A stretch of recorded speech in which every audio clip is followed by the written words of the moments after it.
Gretchen Wollert. I am author of Born to Fight, Lincoln and Trump. Um, I was born and raised in Louisville, Kentucky, and uh, to a family that was absolutely dedicated to faith, family, freedom. My family gave me, and growing up, a lot of uh, firm boundaries. They were very strict. And yet I remember having so much freedom to just learn whatever I wanted to learn. I traveled the woods and explored nature and library shelves, probably in the same with the same intensity. From there, I went to college in East Tennessee, where I earned my history degree, and then I headed west, followed Greeley's mandate of the past saying, go west, young woman, is what I did. And ended up in Southeast Colorado.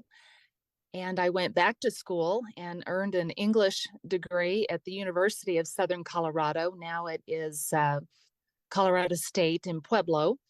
Met my husband. And to keep a long story short, raised my children in a very similar way in which I was raised, on faith, family, freedom. And in Southeast Wyoming is where we set down roots, and they have since flown the nest, and they all graduated from the University of Wyoming and have families of their own now. And now my husband and I continue to work on the farm and ranch. And as a historian and writer, I combine my history and my English into one. I'm also an educator, and I teach classes in the local community college through the community education. I do various things in history, but also many other things that I am interested in. My husband and I have had 3 or 4 different small businesses, as well as the farming and ranching. And I do classes also on gardening, classes on different things like how to mount a pheasant on your wall. And so I've done a lot of things, and I love teaching, but I am most passionate about history and the teaching of history. And where I put this book, Born to Fight, Lincoln and Trump, is the incredible history that I saw with Abraham Lincoln, and when Donald Trump became president, the circumstances behind all of that. Thank you. And just as an FYI, I was born and raised in Wyoming. I was born in Rock Springs and grew up in Green River for a good part Okay. of my growing up. So what part of Wyoming are you from? The southeast part near Torrington, a little Okay. town of Lingle. Okay. Yeah. I'm very familiar with that area. So anyway, I just find that interesting.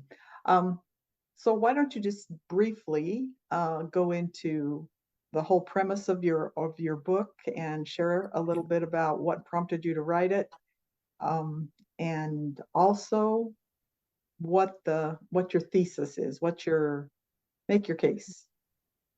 Okay. Um, my intent was, well, let me begin here. Let's go back.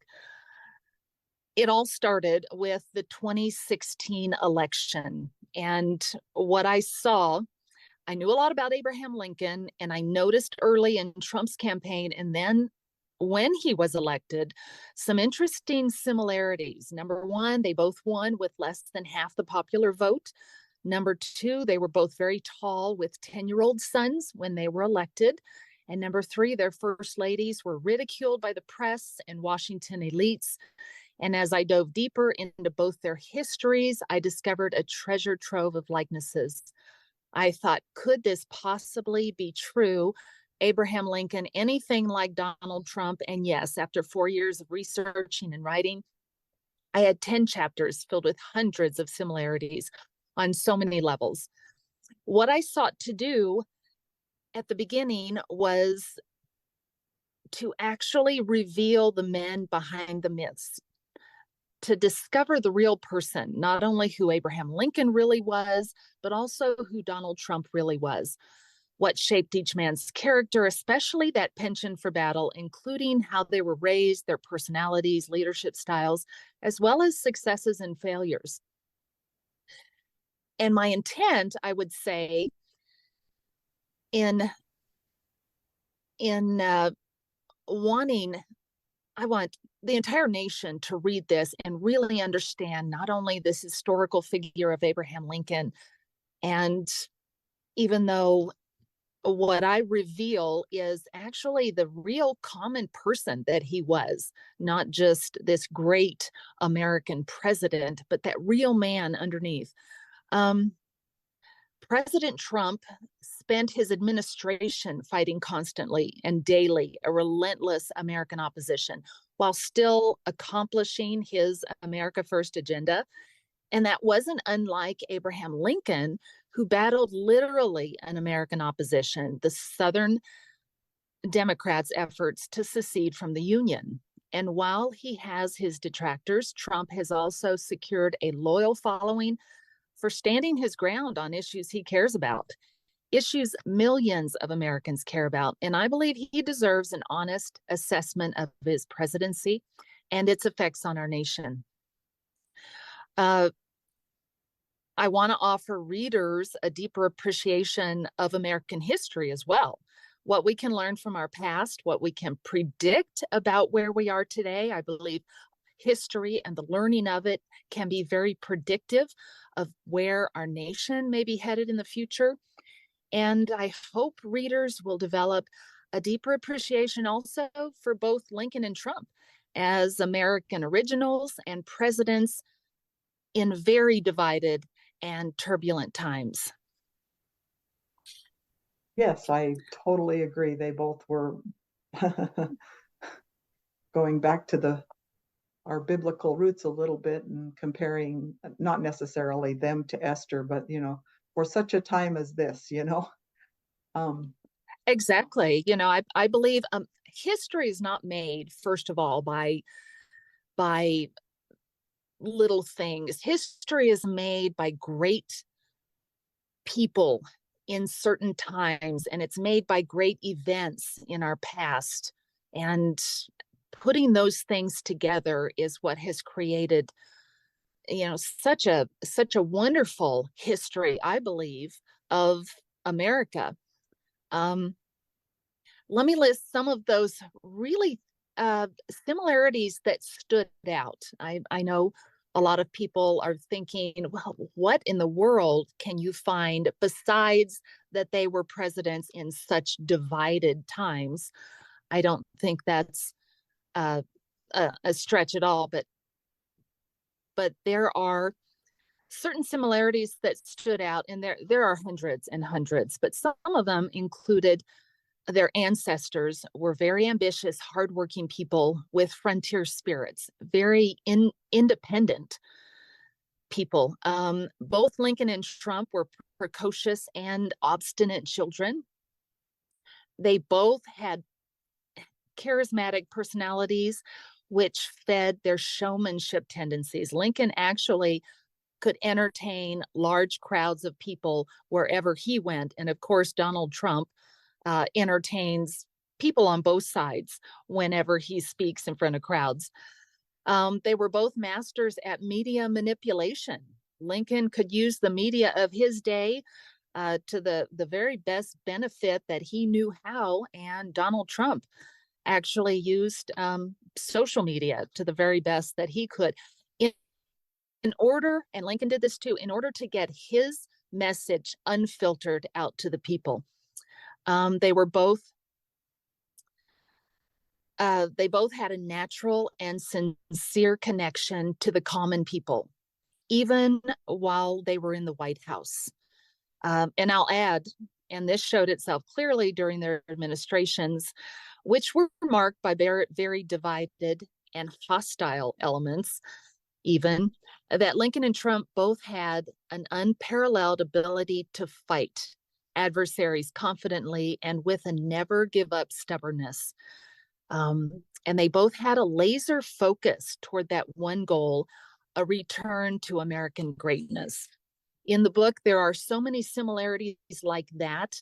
There are also those fun facts that really don't have anything to do with the men themselves or their leadership, but also, for example, both paternal grandfathers died suddenly in their 40s.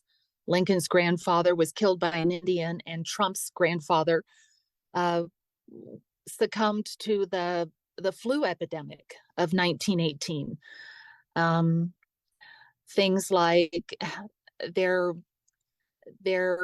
physical stamina, how incredibly strong Abraham Lincoln was, and now at whatever age he is right now, 70 plus, how strong and vigorous Donald Trump is, and as well in the White House. Um, he could do a lot, and so could Abraham Lincoln. Very physically strong and capable. Also, their families. Both men married strong, independent, smart, savvy, politically savvy women. Mary Todd Lincoln was very, very strong, very independent. His history kind of looks back on Abraham Lincoln, and there are people who feel sorry for him. They believe he was somewhat henpecked, but don't even believe that. He he he loved Mary. He appreciated, fell in love with her basically because she was such a strong, independent, politically savvy woman. Um, and Donald Trump with Melania, as well as his other two wives, they were strong and independent women. They were workaholic husbands, and um, they raised children very similarly. They kind of left it up to mom, but they were always available. The kids were always able to go into dad's office and play and be a part of that. But while they were working, while they were busy. So a lot of similarities. Yeah, that's definitely, I think that peels back the curtain a little bit, just enough. And I don't want to, disclose the whole book, or then nobody will want to read it. And I'll make sure to put links to the book in my comment section, because I do think for the honest American who's really looking to find truth and not just buy into the media narrative of the day. And I don't mean, just left-wing media narrative. I definitely see a lot of right-wing media narrative that I would disagree with. Um, I think I think people are hungry for truth.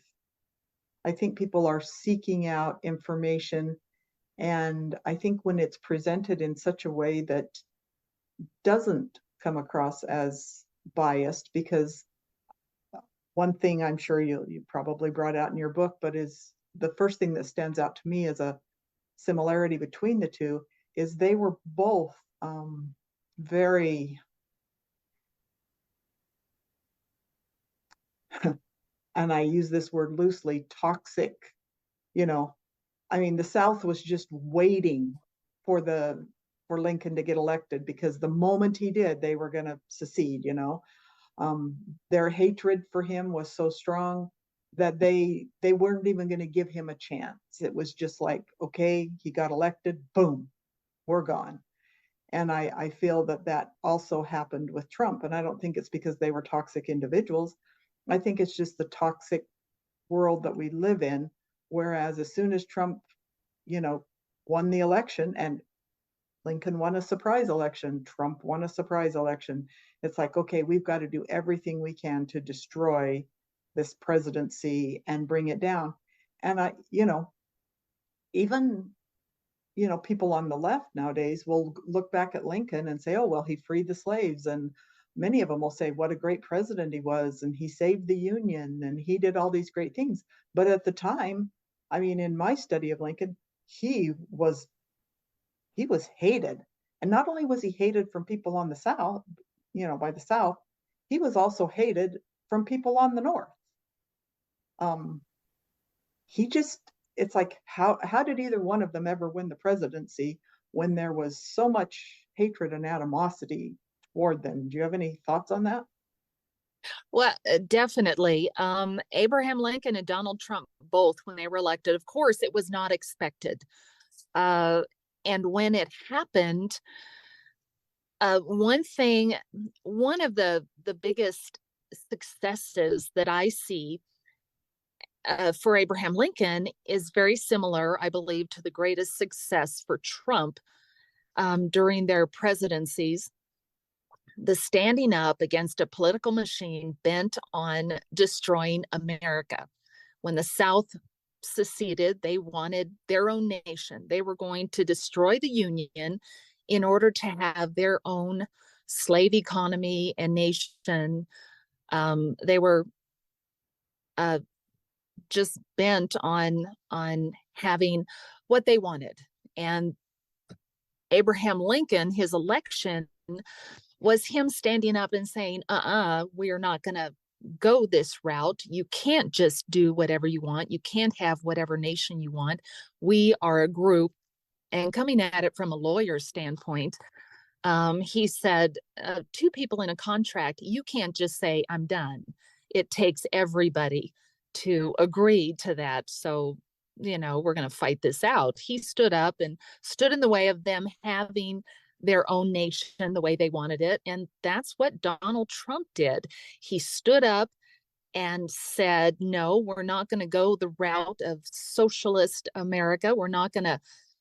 Uh, we're going to make America great again. It was becoming weak in his opinion. It was two Americas, one that believed in traditional values and standing for the American flag, founders, history, and another one that believed that elites should lord it over the masses, and globalist, and all of this stuff that goes on with that. So, and he stood up to that. He, if Hillary Clinton, I believe, had won the presidency, we would have been in uh, a time of history in which America could not have come back to that America first. We were headed to a very socialist, liberal left agenda that was moving away from patriotic history and what many Americans have stood for, Christian values and things. So the standing up to that, I believe, is a great success for both. That their simple election was enough to infuriate those who believed that they could take America in another direction. I think the Democrats today and the liberal left, and you're right, they got it from both sides. Abraham Lincoln called it the fire in the rear whenever he was not only battling in the Civil War, the Southern Confederacy, but also those Republicans and Democrats in the North who did not want secession, and yet they were making it very difficult for him, he believed, to fight it. And why don't we all get on the same page? But he had a lot of criticism. And of course, Donald Trump, it's amazing that he accomplished as many of the promises that he promised when even Republicans were having an issue with a lot of the things that he did and said. One thing about revealing the men behind the myths is Abraham Lincoln. We see him, he has a facade, and I think revealing the true man underneath that, he has a lot of humility that hid his ambition and his ego and his arrogance. Abraham Lincoln actually was believed that he was a genius, but it didn't work for him. He pretended, he often portrayed that humility. And Donald Trump, it's kind of the other way. His Many of his redeeming qualities are hidden. He does not present his empathy or his any of his virtues and his uh, faith and sincere uh, sincere compassion for people with his arrogant facade that he puts up that front. So revealing those men um, behind the myths is important in order to get to the true history behind it.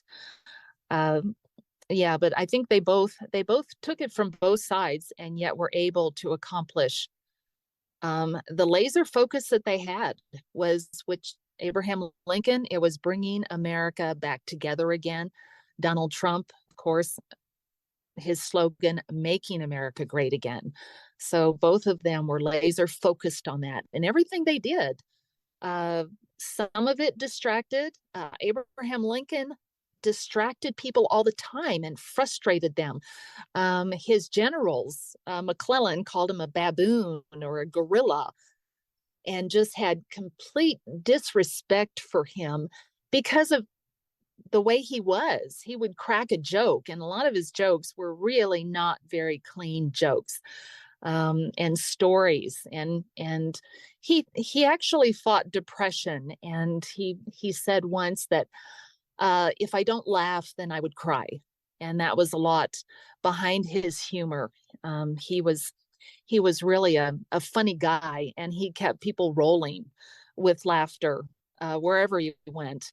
But he was criticized for that. People didn't take him seriously until he won the war, and he actually passed the 13th Amendment, which eliminated slavery from our Constitution and from our nation. So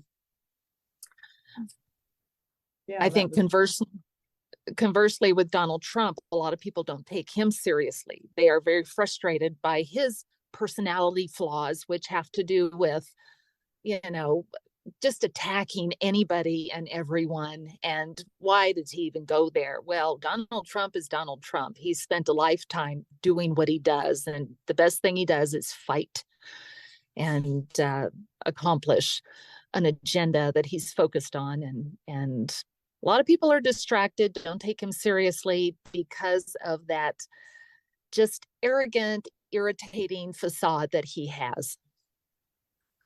yes, and I find it interesting because, like we briefly touched on before we actually started recording here, I had mentioned that there were many of the Confederate soldiers who fought, for the Confederacy that did not believe in slavery, but yet they would give their life for it, which was kind of odd. And, like, okay, why would they do that?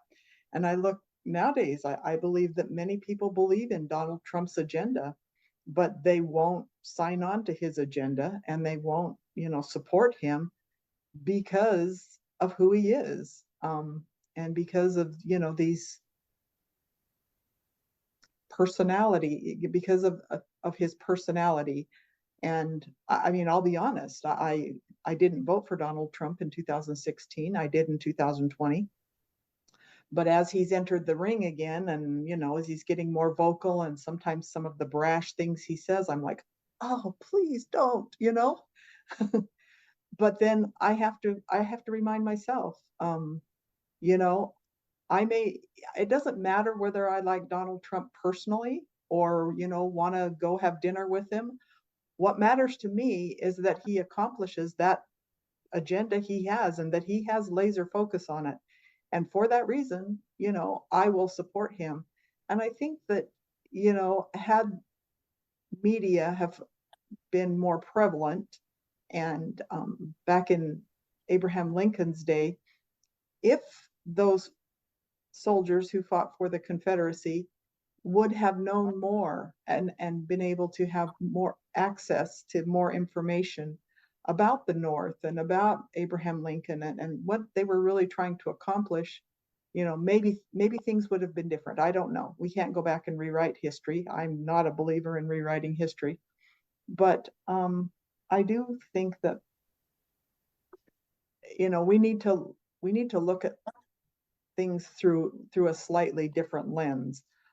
A lot of the reason I don't want to rewrite history is because I want to learn from it. I want to go back and say, okay, these are the things they did right, and how can we emulate these and move forward? And these are the things they didn't get right. And so, how can we make changes? I don't want to rewrite it. I just want to recognize it for what it was. Yes, I am absolutely with you there. A couple of some similarities in you're talking about the Confederate soldiers, and you're right. It wasn't all about slavery with them. For decades leading up to the divided Civil War times, in which, it was just that one election that triggered the absolute separation, and they're wanting to have their own Southern Confederacy. Uh, Slavery, and I absolutely believe, yes, slavery is the reason we fought the Civil War. But leading up to that, all of the Democrat slave machine propaganda and talking about it in terms of it is our right and it's in the Constitution that we can own property and you cannot take it away. Um, Lincoln admitted that, well, I don't want to take it away. We're not going to mess with it where you have it, but we don't want it to go into the new territories. And that was the Kansas-Nebraska Act, the whole idea that we're going to let Kansas and Nebraska people decide if they want to enter as a slave state or a free state. Um, the Dred Scott decision that said the Supreme Court said the that's actually what got Abraham Lincoln back into the political fray, was when the Supreme Court said, Dred Scott, you're a black man, you're a slave, you have no rights as a citizen. And that's basically it. And that brought him back in because he said, wait a minute, that's not right. And then slavery and anti-slavery had to come to a head. Anti-slavery wasn't popular 20 years before the Civil War. It had to foment, it had to become popular. Different things in society do that. The Uncle Tom's Cabin and other books that presented slavery with not just this economic system, but also the reality of what it did to Black people. It had to help American citizens become polarized. We're against it. And then, of course, those in the southern states were absolutely for it. And the fight for most of the soldiers was that the northern states were trying to tell us how we can live. And they believed it was about their freedom and their states' rights. And it was about slavery, their right to keep their slaves. But most of the soldiers were passionate about, this is my state, and I'm not going to have a group of people in the United States determine what we can do, whether they had slaves or not. Most of them didn't, but it was the passion around that. And it was not about slavery to them. It was simply fighting for what they believed was their part of the nation. And at that time, it was their nation, um, fighting against the North. Uh, but we see America today, the extreme polarization of two sides. There are two Americas, two people. What direction do you want it to go in? For the last 30 years, it has been increasingly becoming apparent the way public school systems are now embracing the liberal agenda, the media embracing the ideology of the left. Those divisions that are picking sides in the American people have gone in those directions as well. Just so happens that I think Marjorie Taylor Greene was talking about, well, what if we just kind of divorce each other? And, you know, and I'm thinking, what secession? Abraham Lincoln kind of put a stop to that. It's not possible. People wanting to get out of a contract, just one side. Um, but it's not along sectional lines like it was in the Civil War, North against the South. It's rural versus urban, and it's coastal versus the center of the nation. So there's no.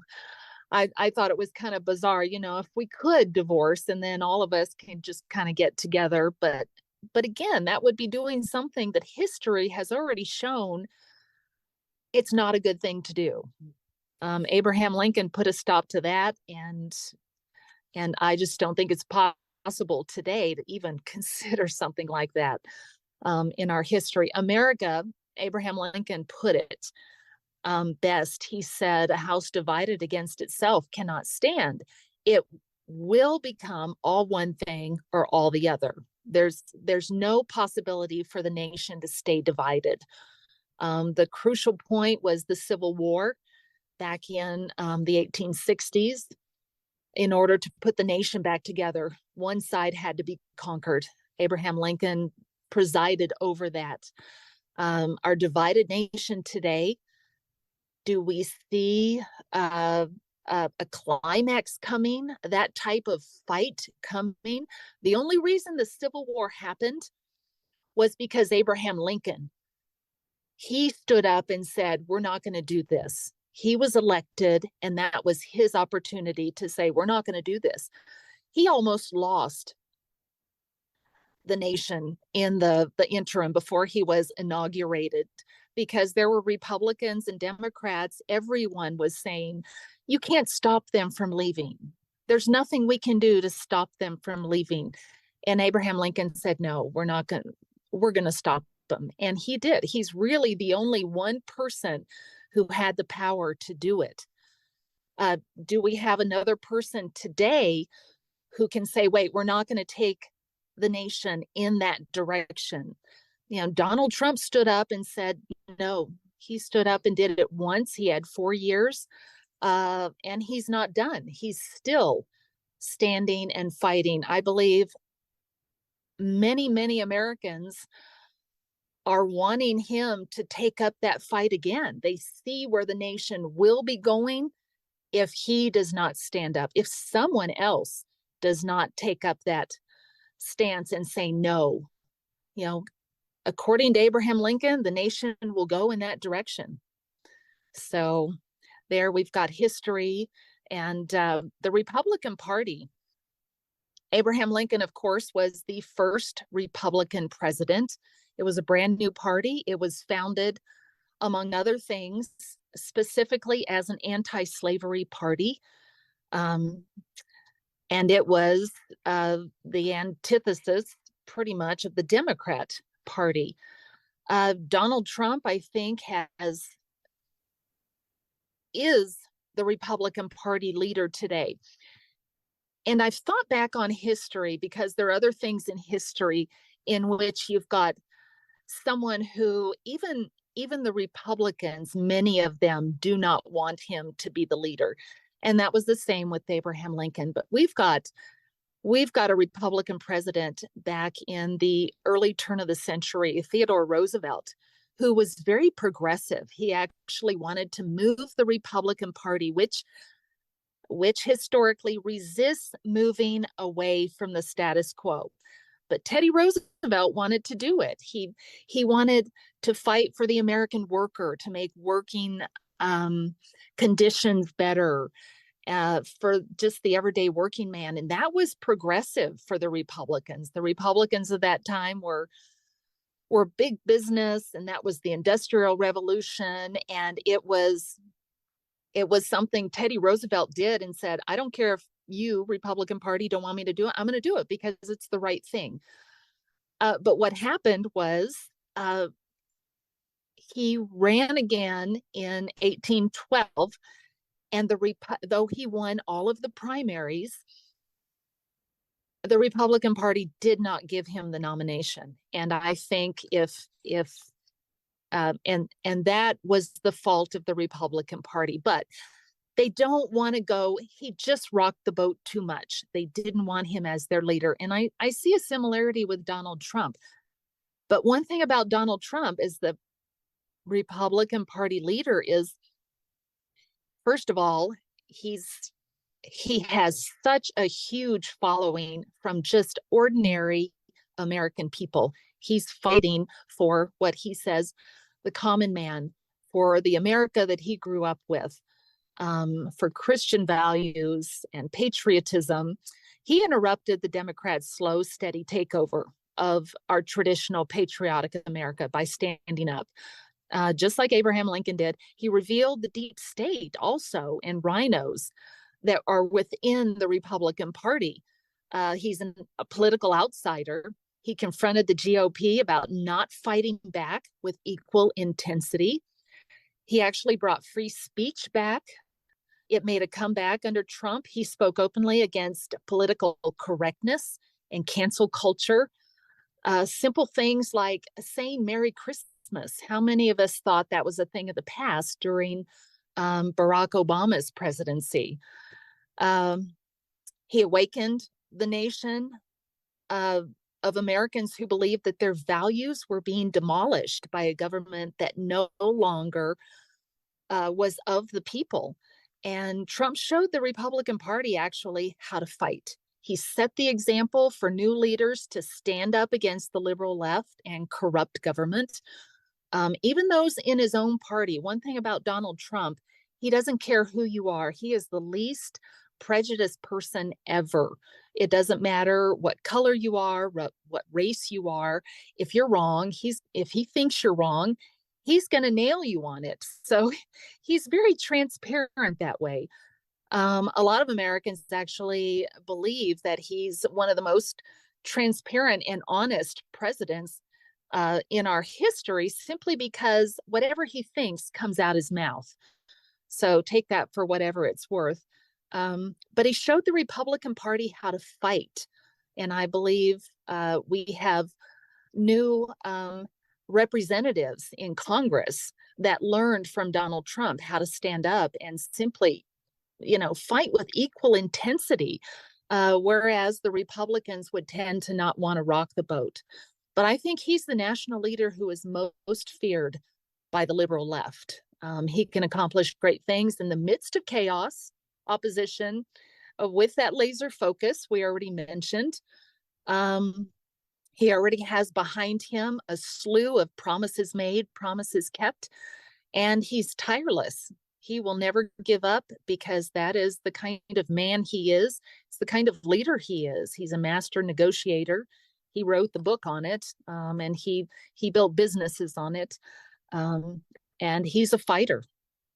He's the toughest Republican fighter right now that we have seen since, I believe, Abraham Lincoln, in such a divided country that we have now. Yeah, I agree. There's a lot there to digest, and I think about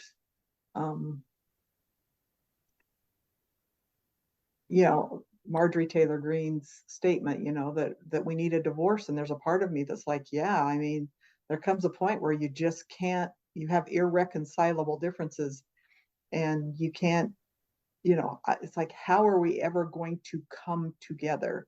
How are we ever going to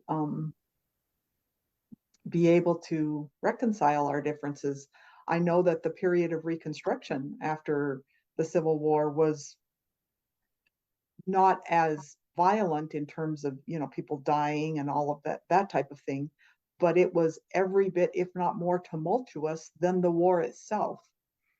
And whenever you're trying to make that kind of change, you're gonna rock the boat, and you're gonna make a lot of people upset. And I think that's what Donald Trump does. He doesn't just make the Democrats mad, he makes the Republicans mad, he makes all the establishment mad, all these people who've been grifting off the government for years and years, and benefiting from all these wars and benefiting from all of these government programs, and the revolving door between government and these big businesses, big pharma, big tech, big whatever.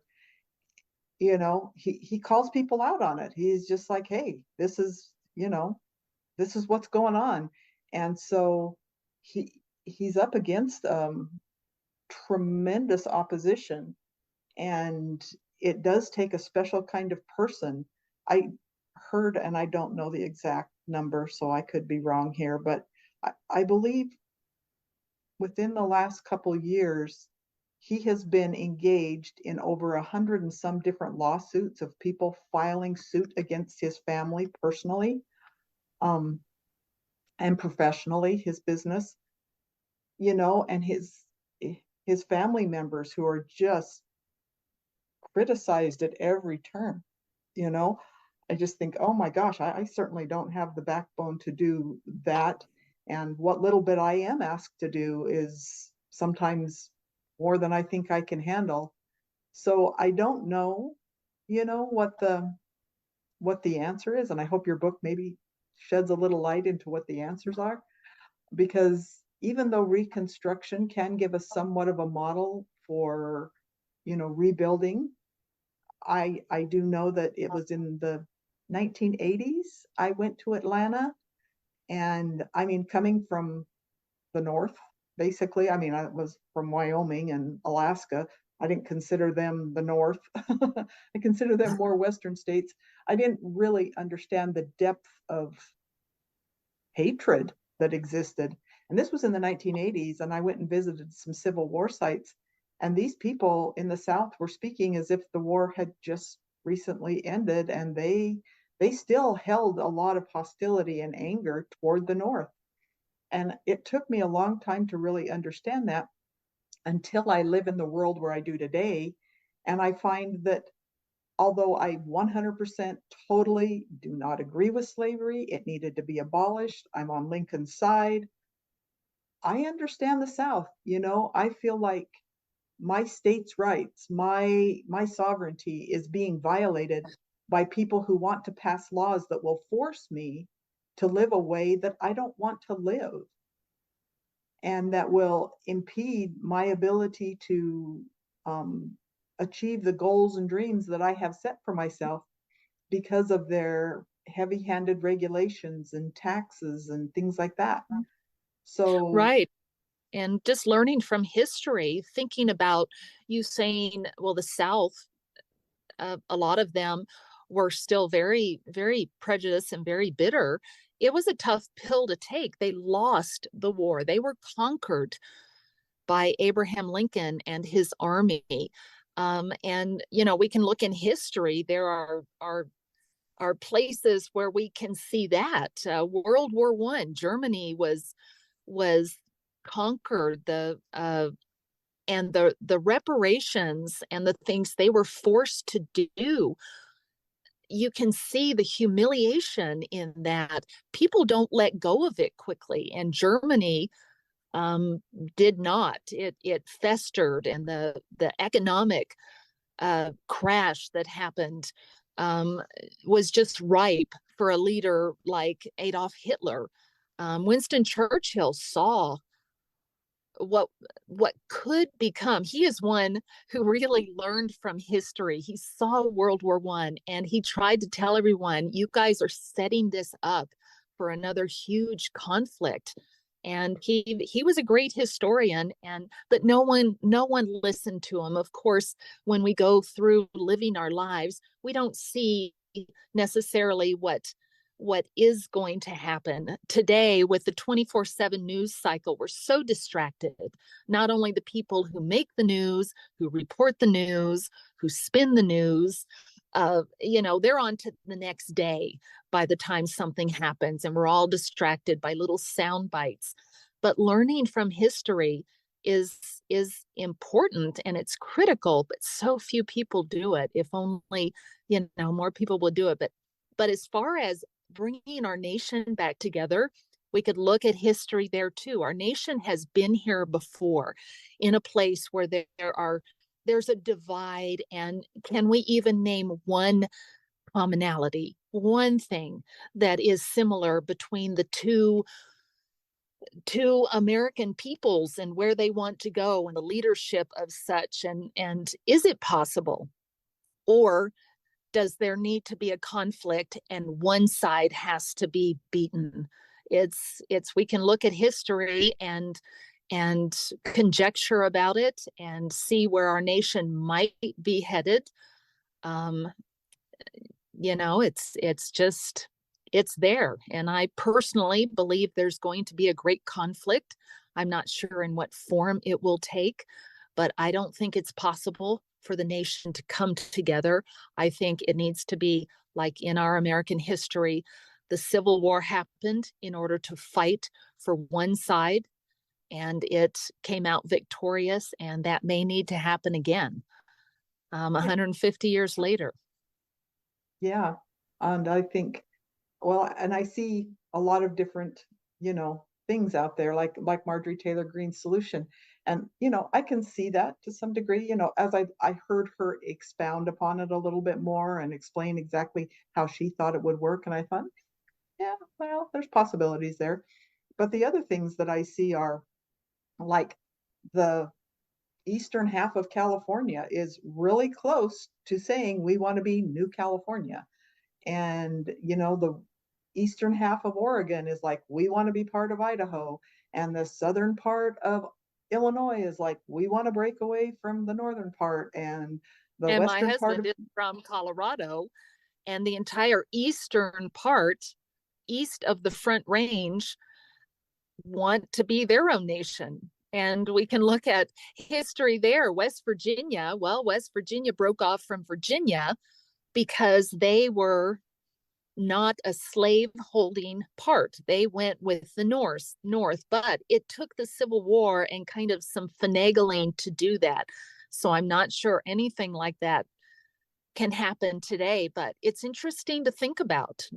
But look into history, seeing it, if it's possible based on what has happened in the past, or can we,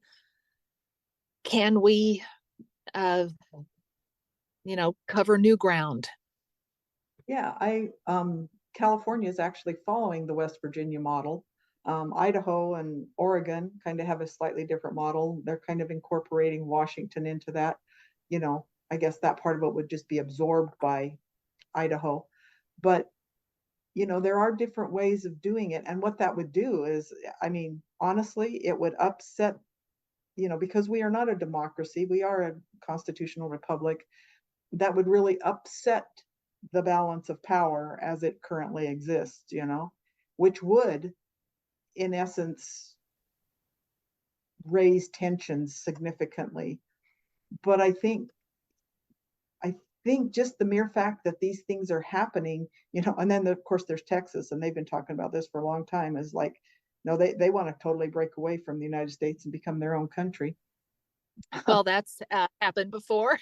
Yeah, it has. And, just the fact that these things are getting, I mean, significant more traction, and they they're becoming closer and closer to reality. I don't know what the answer is, but I do know that the divisions have gotten so great that I don't know what the answer can possibly be to, work through these issues. I haven't heard anybody yet come up with a solution um, that definitively says, okay, we can go down this road, and if we follow this blueprint, we're going to be fine. Um, if we follow history, we're kind of in trouble, because I think you're right. It's going to be, and I don't mean a shooting war, but there's going to be a lot of bad blood, and somebody's going to win and somebody's going to lose, and we're going to go through a period of reconstruction, and I don't know. What are your thoughts? Well, I definitely, see prior to the Civil War, America since the founding, um, have gone for compromises.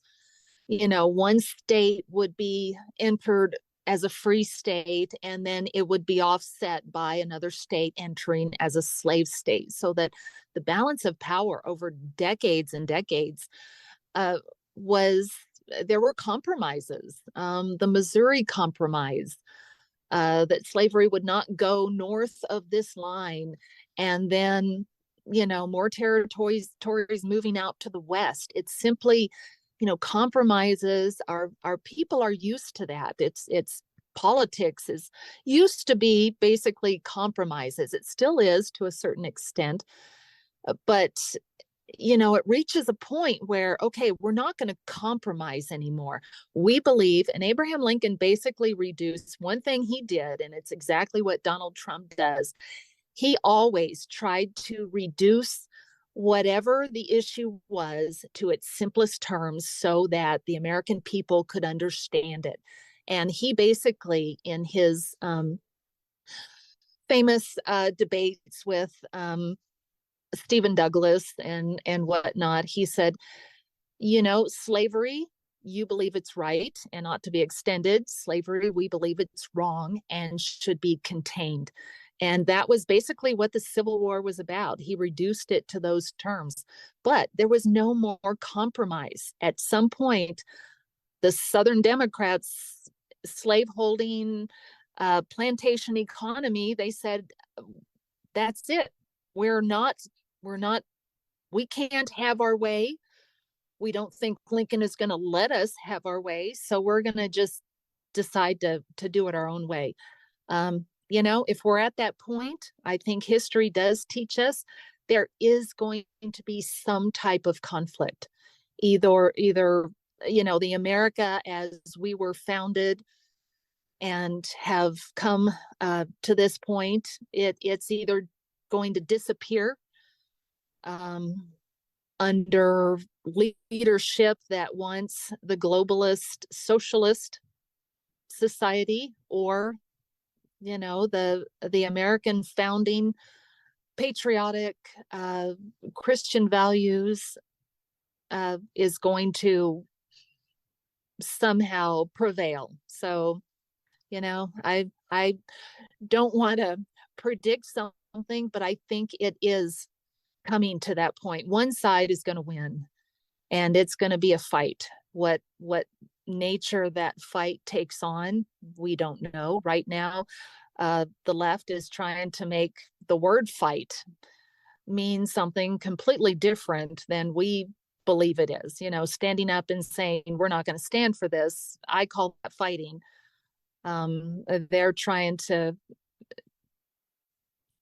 just make it so that protests from the right are this terrible, awful thing against democracy, but protests on the left, well, that's legitimate, and they can be as violent as they want to be. So all of those differences, and I see propaganda coming into it. It's just the way of nations. Marjorie Taylor Greene's thing, I don't think it can happen. We end up becoming Europe with all of these little pockets of nations with borders and nothing in common with the people across the way.